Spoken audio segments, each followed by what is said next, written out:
All right, what's up, YouTube? This is another episode of Founder Files, where I talk about the wins, the challenges, the lessons, and anything that's top of mind for me as I navigate life and business in my 20s. This one is about a trip that I went on recently. I had the opportunity to go to China last week. I got back on the 1st of February. Today is the 6th of February. I had the opportunity to go to China, Guangzhou, China. I think that's how you pronounce it. And the reason I went there was to document for a good friend of mine, and he's a very, very good business owner also. Ryan, he owns Privacy Clo, which is a luxury menswear brand. And he was doing some bits over there for his business. He was checking out his factory, he was shooting content, which is why he took me. He was sourcing new fabrics, and he was looking at some things, but I can't say too much, that's for him to say. But I just wanted to make this video to essentially break down the wins, the challenges I faced during the week, the lessons I learned through the week, and anything that's top of mind for me through the week. These videos are visual diary entries, and they're a way for me to look back, reflect, to grow, and that's why I make them. I make them for me, but I also wouldn't post them if I wasn't making them for other people. And the reason that I post these videos is that hopefully someone at some point in time can take something away from these videos and find value in them. So if that's you, please do let me know in the comments, and I hope you find something in here that helps you in your journey, whether that's in life, in business, in growth in general. I hope this is a place where you can learn and listen to my brain dump, essentially. So let's start with the win of the week. The whole week was a win, honestly, so yeah, there's that. No, but for real, like, everything I did during the week was a massive win. I couldn't narrow it down to one individual win, but I'll touch on a few of them. I think getting back into shooting and traveling was a massive win. I hadn't done it for a while. I can't remember. I think the last time I did it was maybe around August in 2025. With a founder, that is. I went to shoot a campaign in Indonesia in September, but that was more fashion related. It wasn't with a founder. And the reason I love these founder trips is because I do get to learn so much just by being a shadow, essentially, shadowing a founder and seeing everything they do, how they make their decisions. And that, I've got the best job in the world. Genuinely, I have the best job in the world. And that's why I did this. If you didn't know already, I'm going to go on a bit of a tangent now, but I picked up a camera initially out of a hobby, and then it turned into, actually, this thing's a tool. This is a tool that gets me into rooms I shouldn't be in and gets me to places maybe I shouldn't be seeing yet.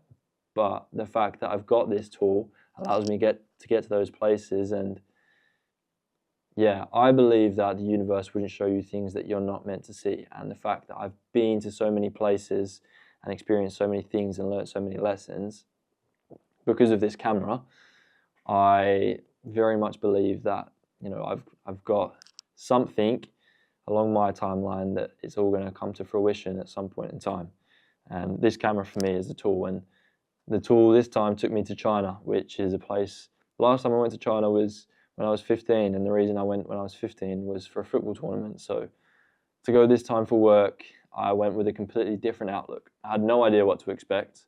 Honestly, I thought China would be hot, humid.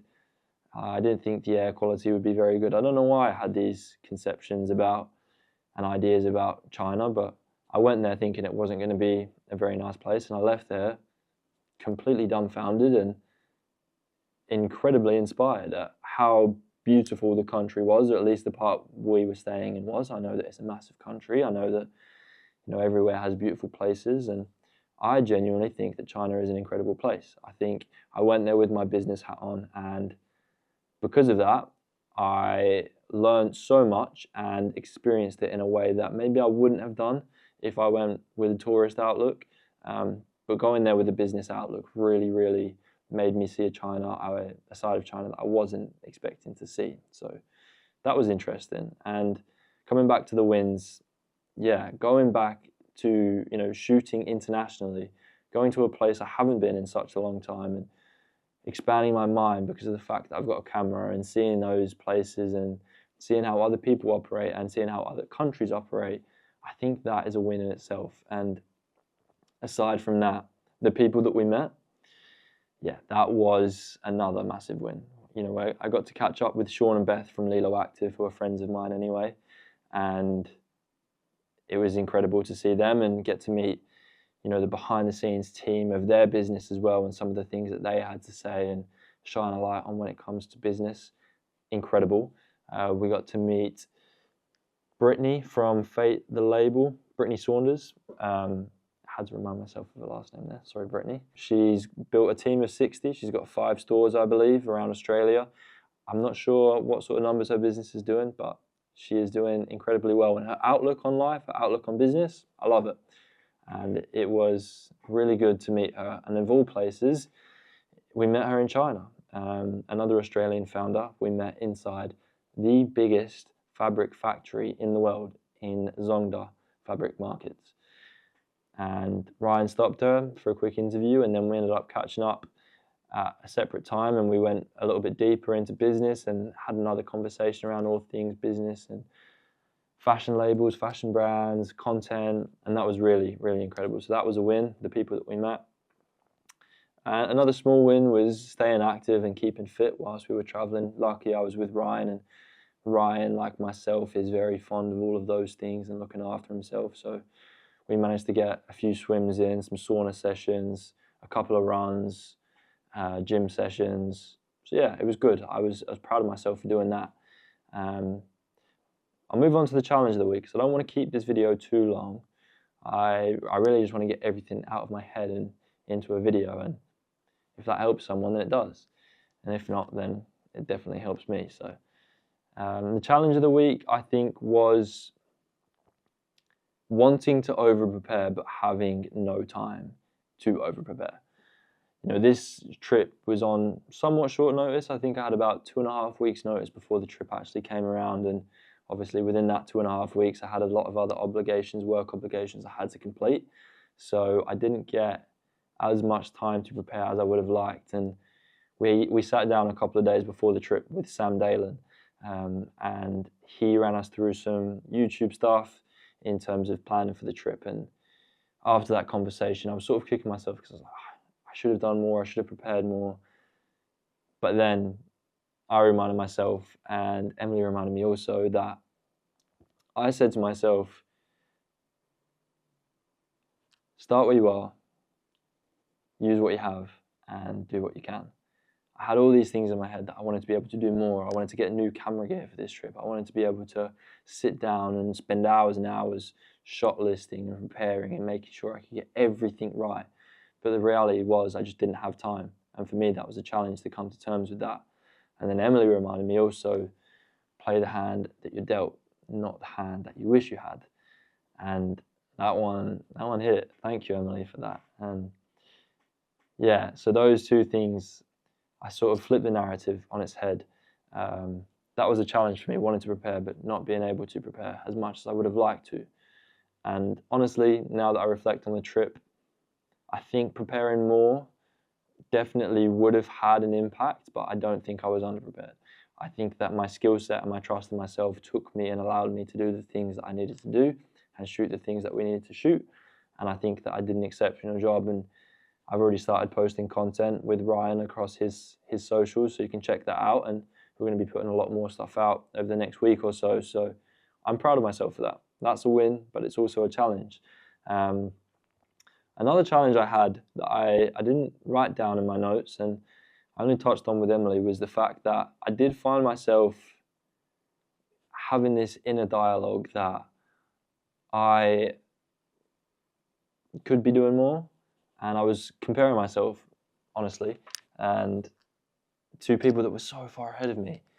And I don't think that's healthy. But I do think, to some extent, it's good to have that level of comparison, as long as you can control it, because it allows you to be dissatisfied, as I've touched on so many times. And that is a creative state. That is a good thing, to be dissatisfied, as long as you make sure that you've got control over that dissatisfaction and you turn it into positive energy. Then I think that's a good thing. And it was challenging for me because genuinely I did look around at China and all the things that were possible, and the country, and being with Ryan and seeing these founders that were doing millions and millions of dollars in their business, and here I am in Perth trying to essentially, I spent the last week sorting out my bank account and looking at where I might have leaks in my bank account that is nowhere near as big as their bank account. But yeah, it's just one of those things. You're always going to compare yourself, but I think it's important to take a step back. And when I took a step back, I realized that the people I'm comparing myself to are on a completely different journey. Not only are they probably a few years ahead of me in terms of age, but they're also in completely different industries. No one that I work with also works with a camera. And that's important to note. I think that everyone is on their own timeline. Everyone is on their own journey. I think if you've got enough belief in yourself, enough discipline to do the work, and enough of a direction to take you to where you're going, and make sure you've got that clear direction laid out in terms of this is where I am and this is where I need to get to, and these are the things that I need to do to get me there. I think that in itself will take you to places, and I think that's all you need, really. I think that's the recipe for business and for getting anywhere in life is analyze where you are, analyze exactly where you want to be and get ridiculously clear on that, and then reverse engineer the steps that you need to take to get yourself to there.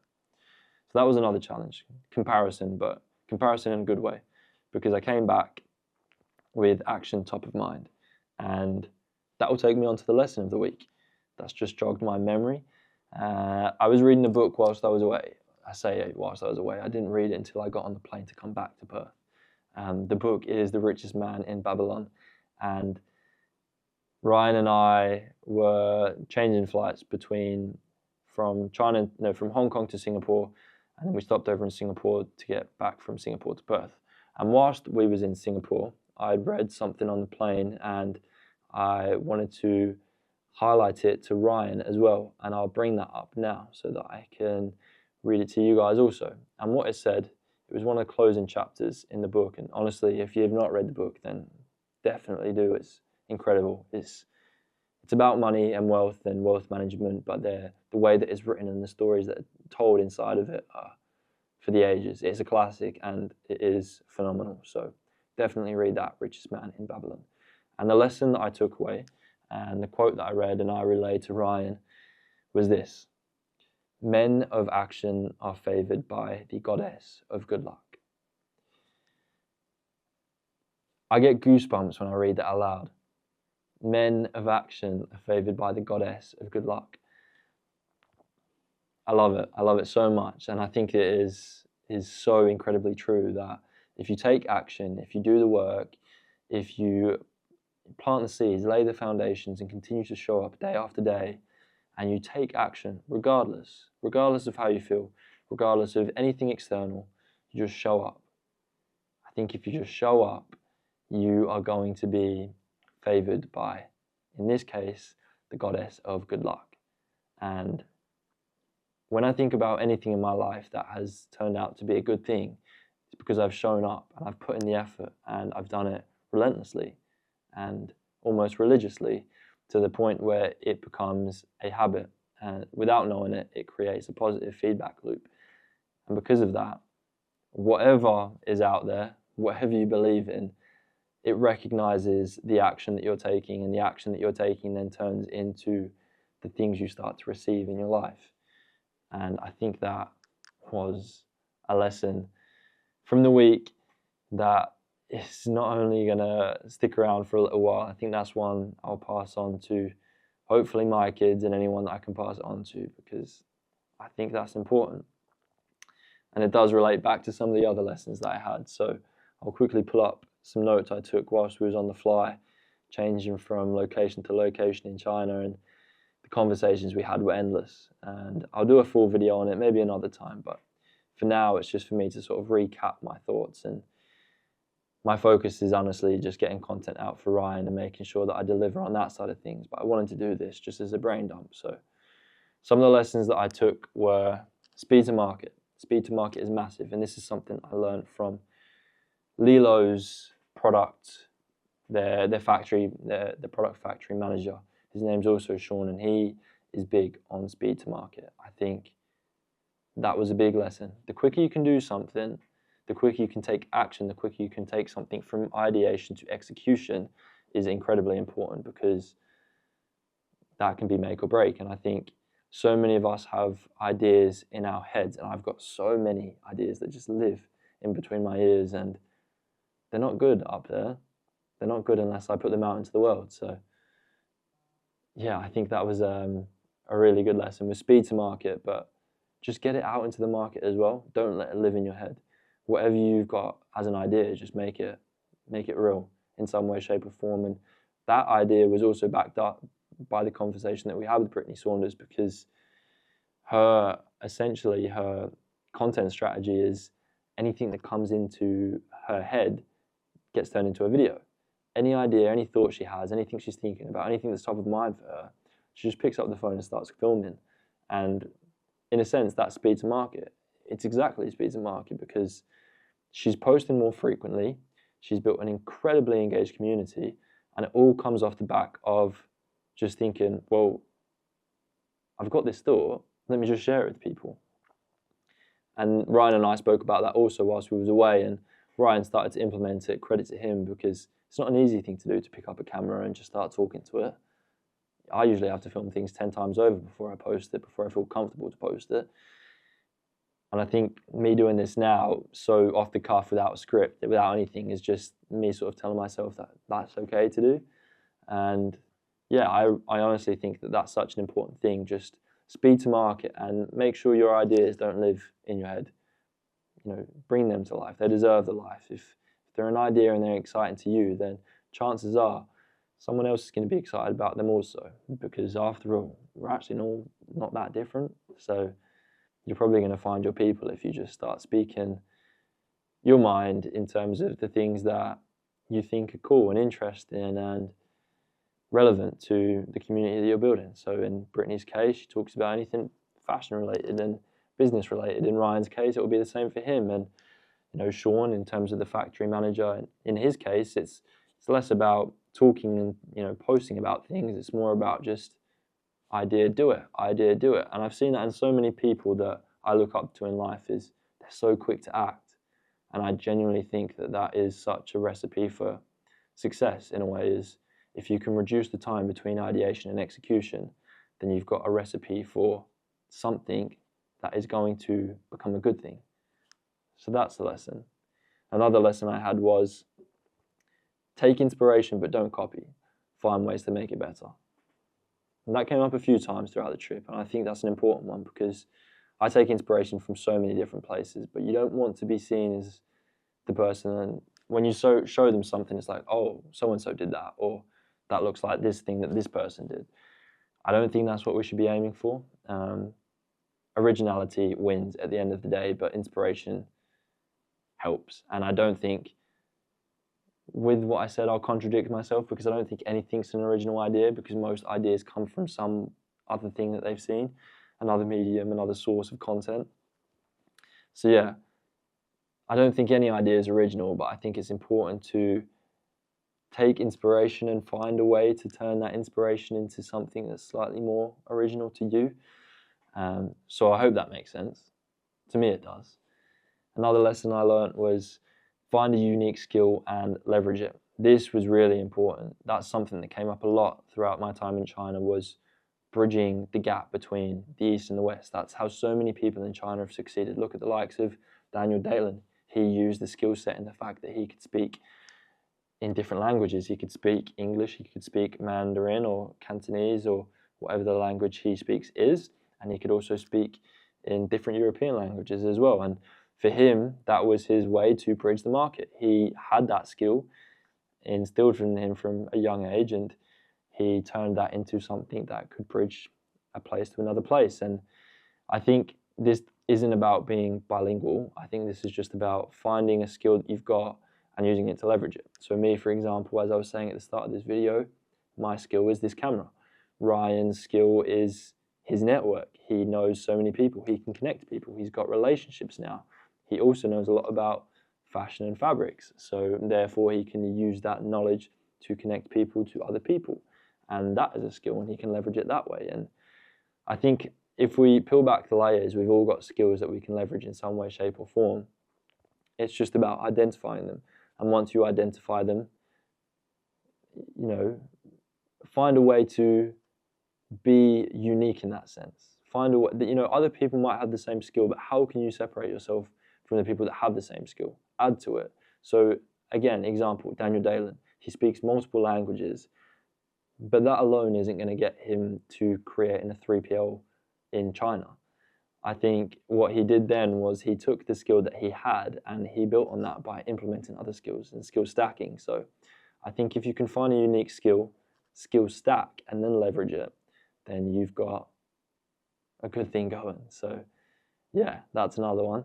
Another lesson was volume negates luck. Again, a lesson from Brittany Saunders. She posts a lot.